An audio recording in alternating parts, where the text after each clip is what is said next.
Madam camera ready, শুরু করুন। তো আজকে আমরা আবার এসে গেছি নতুন এক পরিবারের কাছে, তো চলুন দেখিনি তাদের। আরে ম্যাডাম কি লাগছে আজকে? বাড়িতে কেউ আছেন? কাকিমা কাকিমা আছেন?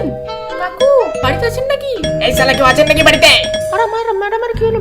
মঞ্জুলিকে তো ধরলো নাকি রে? কেউ তো সারা দিচ্ছে না মারা। বোধহয় কেউ নেই। এক মিনিট, কিছুর আওয়াজ শোনা যাচ্ছে। কি শুনতে পাচ্ছেন ম্যাডাম? তোমাকে কতবার বলেছি আমার কোমরে বেশি তেল দেবে না, আমার সহ্য হয় না। হ্যাঁ তা সহ্য হবে কি করে? বুড়ো বয়সে এসেও তো আপনার মধ্যে তেল কম না। কি বলবেন? আসুক মনে হয় ঝগড়া হচ্ছে, তাহলে যাওয়াটা কি উচিত কর? আমি দরজা খুলছি।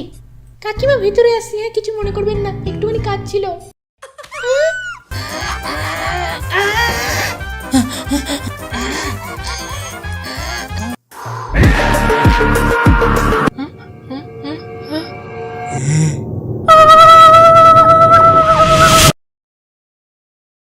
ওই মহিলা ভাবতেও পারেনি যে হঠাৎ করে ঘরের মধ্যে এরকম একজন ক্যামেরা নিয়ে ঢুকে পড়বে। এইরকম সময় থাকতে আপনাদের উচিত দরজা জানালা সব ভালো করে বন্ধ করে সমস্ত কাজ করা, নাহলে যখন তখন যাতে হতে পারার সম্ভাবনা রয়েছে। এই কারণে সাবধানে থাকুন, সেক্সি থাকুন আর দেখতে থাকুন। শালা সব সময় ভাটবাগে।